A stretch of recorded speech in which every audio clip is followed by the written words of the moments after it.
Sir ഇത് വെറുതെ കുഴപ്പത്തിനാണ്. ഒരിക്കലൊരു നുണ പറഞ്ഞു, രഞ്ജി ചേച്ചി അത് വിശ്വസിക്കുകയും ചെയ്തു. ഇനിയെങ്കിലും ഇതൊന്ന് നിർത്തിക്കൂടെ? നിർത്താമായിരുന്നു, പക്ഷെ അവൾ വിശ്വസിച്ചു പോയില്ലേ. ഇനി പൊളിഞ്ഞാലാണ് കൂടുതൽ കുഴപ്പം. ഈ കിച്ചുൻ എന്താ പറഞ്ഞാ മനസ്സിലാവാത്തത്?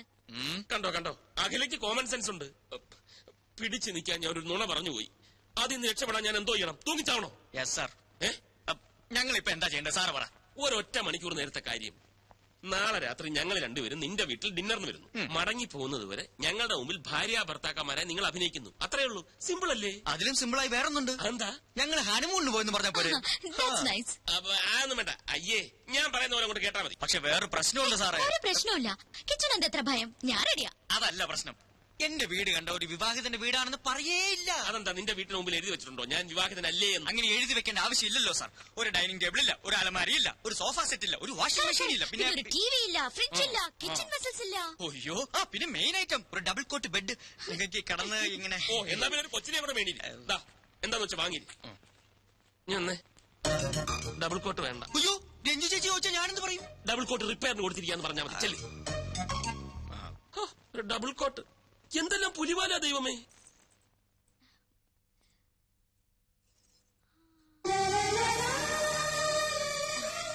കിച്ചു എങ്ങനെയുണ്ട്? സാരി എനിക്ക് ചേരുന്നുണ്ടോ?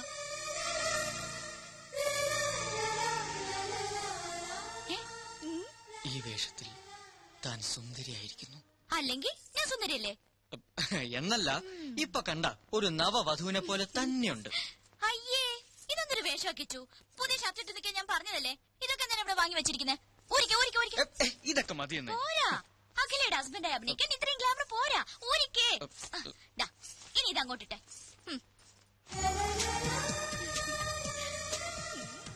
കണ്ടോ, ഇപ്പൊ സുന്ദര കുട്ടനായി. കണ്ണാടിയിൽ നോക്കി. ഇപ്പൊ correct match. Made for each. അയ്യോ, ഒരു കാര്യം മറന്നു.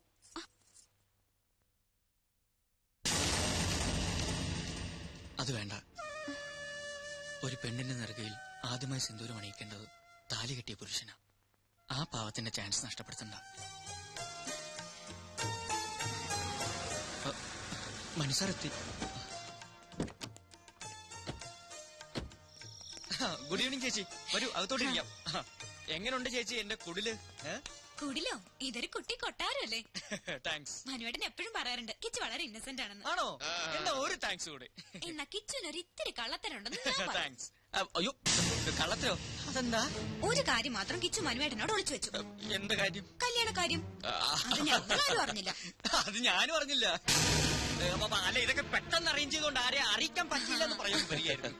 കിച്ചു നന്നായിട്ട് വീട് അറേഞ്ച് ചെയ്തിട്ടുണ്ടല്ലോ. താങ്ക്സ്. അത് ഒറ്റ ദിവസം കൊണ്ട്. എന്ത്? അല്ല, ഈ കല്യാണം പെട്ടെന്നായതുകൊണ്ട് എല്ലാം ഒറ്റ ദിവസം കൊണ്ട് സെറ്റപ്പ് ആക്കി പറയുമായിരുന്നു. ഇപ്പൊ ഈ പെയിന്റിംഗ് എങ്ങനെയുണ്ട്? അഖില വരച്ചതാ? അഖില പെയിന്റ് ചെയ്യൂ? പിന്നെ ഈ മുറി മുഴുവൻ പെയിന്റ് ചെയ്ത് അഖിലല്ലേ? മനസ്സിലായില്ലേ? ഒരു തമാശ പറയാൻ ശ്രമിച്ചതാണ്. ഹലോ. വരൂ ചേച്ചി. എങ്ങനെ ഉണ്ടായിരുന്നു സാർ? ടോട്ടൽ കുളമാക്കി. എങ്ങനെ? Over expense, over expression. തലനാരിഴയ്ക്കാണ് രക്ഷപ്പെട്ടത്. ഞങ്ങളുടെ പാചകമൊക്കെ ഇഷ്ടമായോ ചേച്ചിക്ക്? ഗ്രേറ്റ്. അഖില എന്തായിരിക്കാത്തത്? അതെ, അഖില ഇരിക്കൂ. നമ്മളുടെ എന്തിനാണ് ഒരു ഫോർമാലിറ്റി അല്ലേ? ഞാൻ ഇരുന്നോളാം. അല്ല, മനസ്സോർ ഒന്നും കഴിക്കുന്നില്ലല്ലോ. കഴിക്കൂ സാർ, എല്ലാം സാറിന്റെ പണം തന്നെയാണ്. അല്ല, ഈ സാറ് തരുന്ന ശമ്പളം കൊണ്ടാണ് ഇതൊക്കെ വാങ്ങിയതെന്ന് പറഞ്ഞുകൊണ്ട് വരികയായിരുന്നു. നിങ്ങൾ ഹണിമൂൺ എവിടെ പോയത്? ഹണിമൂൺ എവിടെയാ സാറ് പോയത്? ഊട്ടിയില്.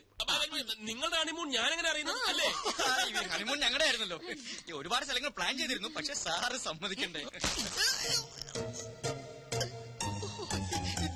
ജോലി തിരക്കേ. കല്യാണം കഴിഞ്ഞ സ്ഥിതിക്ക് അഖിലേനി മോഡലിംഗ് ഉപേക്ഷിക്കോ? ഉപേക്ഷിച്ച മനുസാർ കൊഴയില്ലേ? അല്ലേ സാറേ? അതെ അതെ, അഖില കമ്പനിയിലെ ഏറ്റവും നല്ല മോഡലല്ലേ? മാത്രവുമല്ല, കരിയർ ഇസ് കരിയർ അല്ലേ? അല്ല, ചേച്ചിയും സുന്ദരിയാണല്ലോ, എന്നിട്ടെന്താ മോഡലിംഗ് ചെയ്യാത്ത? അതിന് മനുവേട്ട സമ്മതിക്കണ്ടേ? അതെന്താ സാറേ, സാറിന് മോഡലുകൾ വലിയ ഇഷ്ടമല്ലേ? ചിക്കൻ ഫ്രൈ നിറകെ കയറി. സാറ് വെള്ളം കുടിക്കോ? അതെ, തമിഴ് സ്വീറ്റ്സ് എടുത്തോണ്ട് വാ. സാറിന് ഞാൻ വെള്ളം കുടിപ്പിക്കാം. കിച്ചു പോയി സ്വീറ്റ്സ് എടുത്തോണ്ട് വാ. ഞാൻ വെള്ളം കുടിപ്പിക്കാം. പോയി സ്വീറ്റ്സ് എടുത്തു. ഞാൻ വെള്ളം കുടിച്ചോളാം. പഞ്ചാരക്കുട്ടപ്പന് സ്വീറ്റ് തിന്നു. ഐസ്ക്രീം റെഡിയാണോ മാഡം? ഇയാൾ എന്തിനാ ഇങ്ങോട്ട് വന്നത്? അത് പിന്നെ ഈ ഭാര്യ ഭർത്താക്കന്മാരായിട്ട് അഭിനയിക്കുമ്പോ സംശയം തോന്നുകയേ ചെയ്യരുതെന്നല്ലേ മനസ്സാറ് പറഞ്ഞിരിക്കുന്നത്. അതുകൊണ്ട് ഭാര്യയെ സഹായിക്കട്ടെ എന്ന് പറഞ്ഞ് ഞാനിങ്ങ് പോന്നു. ഞാൻ എന്ത് ഹെൽപ്പാണ് ചെയ്യേണ്ടത്? ഡാർലിങ്ങോ? ദേ, ഭർത്താവ് ചമ്മലൊക്കെ അവരുടെ മുന്നിൽ മതി. എന്റെ അടുത്ത് കാണിച്ചാലുണ്ടല്ലോ ഇതെടുത്ത് മുഖത്തൊഴിച്ചു തരും ഞാൻ. ഒരു ഡാർലിങ്. എഴുന്നേറ്റുള്ളൂ. അയ്യോ എഴുന്നേറ്റോ? ദാ ഐസ്ക്രീം. സോറി, തണുത്ത ഒന്നും ഞാൻ കഴിക്കാറില്ല. താങ്ക്സ്. അയ്യോ മനു എഴുന്നേക്കുവാണോ? അത് പറ്റില്ല. കഷ്ടപ്പെട്ട് ഞാൻ ഇതൊക്കെ ഉണ്ടാക്കിയത് ആർക്ക് വേണ്ടിട്ടാ? കഴിക്കൂ മനു പ്ലീസ്. എന്നാ മനസ്സാർ കഴിക്കൂ. അയ്യോ സാർ, ഞാൻ അറിയാതെ. അയ്യോ സാർ, ഷർട്ടിലെല്ലാം ആയി. ഐസ്ക്രീം അല്ലേ? ഞാൻ തുടച്ചു തരാം. കുഴപ്പമില്ല. അയ്യോ പോയില്ല. മതി, ഞാൻ വീട്ടിൽ പോയി വാഷ് ചെയ്യുന്നുള്ള. എന്തിനാ ഇത്ര ധൃതി? അയ്യോ എവിടേക്കേ പോകുന്നത്? ഇവിടെ ഇരിക്കൂ.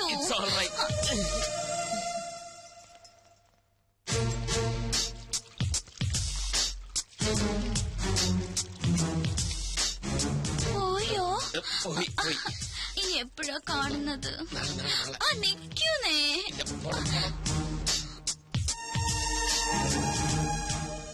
ഫുഡ് കുറച്ച് ഓവറായി പോയി.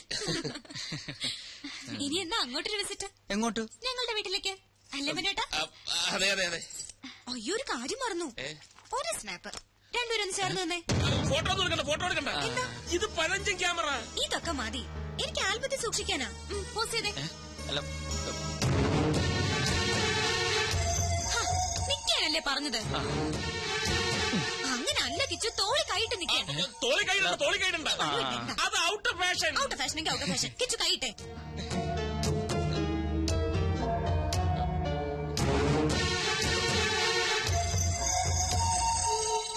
തോളി കൈയിടാൻ.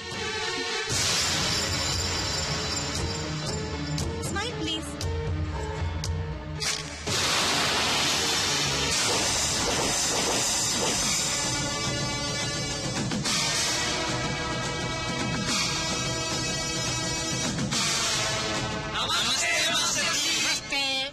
കഴിഞ്ഞ ക്ലാസുകളിൽ നമ്മൾ 2 പാഠങ്ങൾ പഠിച്ചു കഴിഞ്ഞു.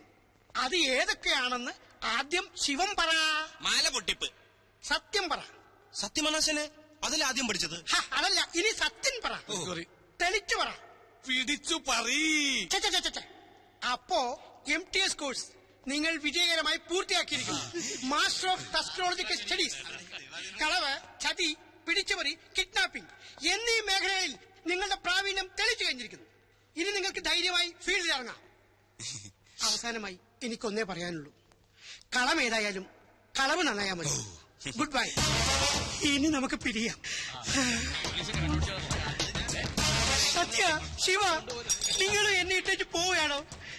എന്റെ ശിക്ഷകടങ്ങളിൽ ഏറ്റവും മിടുക്കന്മാരാണ് നിങ്ങൾ. ഈ സ്ഥാപനം ഇനി നടത്തേണ്ടത് നിങ്ങളാണ്, അല്ല നമ്മളാണ്. സത്യൻ, ശിവൻ, സുന്ദരൻ എന്ന പുണ്യനാമത്തിൽ നമ്മൾ ഇനി അറിയപ്പെടും. ഓക്കെ. കനകത്തിന് കവിത നിറയും കലവറ. ചുങ്കത്ത് പ്രിൻസ് ജ്വല്ലേഴ്സ്. ഹായ് കിച്ചു. നിക്കുന്നേ, എങ്ങോട്ട് വലിയ തിരക്കില്ല. അല്പം തിരക്കുണ്ടോ? നിക്കുന്നേ. എന്താ ഭാര്യയോട് പിടക്കാണോ?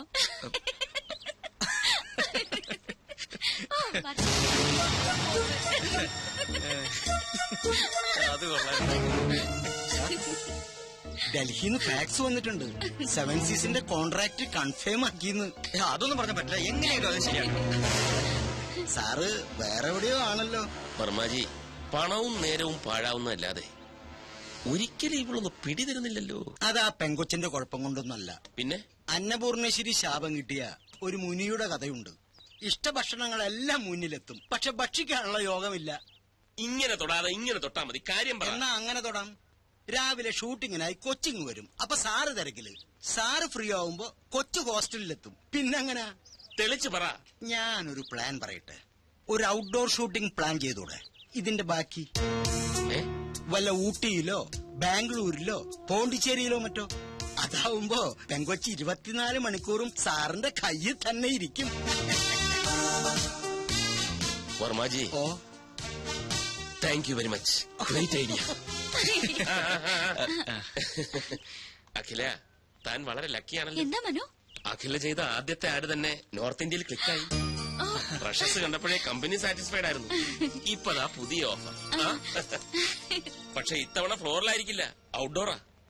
പോണ്ടിച്ചേരിയാ കമ്പനിക്ക് താല്പര്യം. ഞാൻ ഓക്കെ പറഞ്ഞു. നാളെ തന്നെ പുറപ്പെടണം. അല്ല, ഇത്ര പെട്ടെന്ന് പോണോന്ന് പറഞ്ഞാല് പിന്നെ ഞാനും അത് ചോദിച്ചു. പക്ഷെ ഇമ്മീഡിയറ്റ് റിലീസ് വേണമെന്നാണ് കമ്പനി പറയുന്നത്. അല്ല, എന്നാലും ഇയാളെല്ലാം പോയി അറേഞ്ച് ചെയ്തേ. പോയെ. Yes sir. രോഗി ഇച്ഛിച്ചതും പാല്, വൈദ്യൻ കൽപ്പിച്ചതും പാല്. അതുപോലായി ഇപ്പൊ അല്ലേ? മനസ്സിലായില്ല. ഒഴിവ് കിട്ടുമ്പോ അഖിലയും കൂട്ടി ഒരു ട്രിപ്പ് അടിക്കാമെന്ന് 2-3 ദിവസമായി ഞാനും ആലോചിക്കായിരുന്നു. അഖിലയ്ക്കും ഒരു ചേഞ്ച് ആവുമല്ലോ. ദാ ഇപ്പൊ അതും ഒത്തു. മനസ്സിലായില്ലേ? അതായത് ട്യൂബ്ലൈറ്റ് ആണ്, ട്യൂബ്ലൈറ്റ്. നിനക്കിത് എന്തിന്റെ സൂക്കേടാക്കിച്ചു? എടാ, കനകമൂലവും കാമിനി മൂലവുമാണ് മനുഷ്യന്റെ സമനില തെറ്റുന്നെന്ന് പറയുന്നതിന്റെ ലേറ്റസ്റ്റ് തെളിവാണ് നീ. അവളുടെ പാട്ടിന് വിട്ടങ്ങനെ എത്ര തവണ ഞാൻ നിന്നോട് പറഞ്ഞു. ദേ അങ്ങോട്ട് നോക്കിയേ, അത് കണ്ട. ഇപ്പൊ മനസ്സിലായില്ലേ? ആ സന്തോഷം നിനക്ക് കൊടുക്കാൻ പറ്റുമോ? പറ്റില്ല. എന്തുകൊണ്ട്? നിന്റെ കയ്യിൽ പണമില്ല. അവക്ക് വേണ്ടത് പ്രേമമല്ല, പണമാണ്.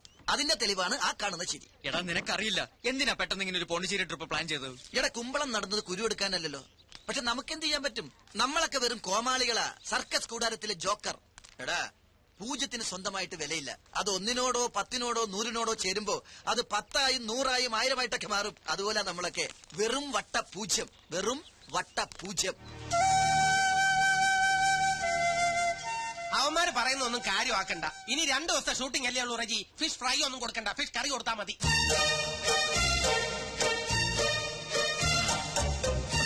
എടാ ജീവ, എന്താ നീ അറിഞ്ഞ എന്ത്? ഔട്ട്ഡോർ ഷൂട്ടിങ്ങിനായിട്ട് മനസ്സാറ് പോണ്ടിച്ചേരിക്ക് പോണു. അതെ, പോണ്ടിച്ചേരിക്ക് പോകുന്നു. ഒപ്പം കുറെ മോഡൽസ് ഉണ്ട്. ഇതും പറഞ്ഞതല്ലേ, നിനക്കെന്താ വട്ടായ? പക്ഷെ രഞ്ജു ചേച്ചി പോകുന്നില്ല. എടാ, ഇതിന്റെ ഇടയിൽ രഞ്ജി ചേച്ചി എങ്ങനെ വന്നു? എടാ മണ്ട, ബാല് പുറകിലുണ്ട്. ആക്ട് ചെയ്യ്. ഓ, രഞ്ജു ചേച്ചി. ആ. ഔട്ട്ഡോർ ഷൂട്ടിങ്ങിനായി മനസ്സാറ് നാളെ പോണ്ടിച്ചേരി പോകുന്നു. ഒപ്പം കുറെ മോഡൽസും. അതിനിടെ രഞ്ജു ചേച്ചി എന്തിനാ? എടാ ജീവ, എന്നാലും മനസ്സാറ് മോഡൽസ് മാത്രം രഞ്ജു ചേച്ചി എങ്ങനെ പറഞ്ഞു? അതൊക്കെ മനസ്സാന്റെ പേഴ്സണൽ കാര്യങ്ങളല്ലേ. ആ ട്രിക്ക് രഞ്ജു ചേച്ചി അറിയാതിരിക്കുന്നല്ലേ നല്ലത്. പോണ്ടിച്ചേരിയിലോ കോയമ്പത്തൂരിലോ എവിടെ ആണെങ്കിലും പോട്ടെ. കോയമ്പത്തൂരല്ല, പോണ്ടിച്ചേരി. പോണ്ടിച്ചേരി എന്ന് പറയുമ്പോ പോണ്ടിച്ചേരിയിലേക്ക് പോകുമ്പോ അയാള് പോയി. പോട്ടെ. കേട്ട് കാണൂല്ലേ? കേട്ട് കാണും. അപ്പൊ ഇനി കഥ മാറും, ക്ലൈമാക്സും മാറും. നീ എന്താടാ എന്നെ വിളിച്ചത്? ജോക്കർ അല്ലേ? ഇപ്പൊ മനസ്സിലായോ ഈ ജോക്കർ വിചാരിച്ചാൽ കളി കൊഴുപ്പിക്കാനും കുഴപ്പിക്കാനും പറ്റുമെന്ന്? സമ്മതിച്ചിരിക്കുന്നു. അപ്പൊ മനസ്സാറിന്റെ പോണ്ടിച്ചേരി പദ്ധതി ഗോവിന്ദ.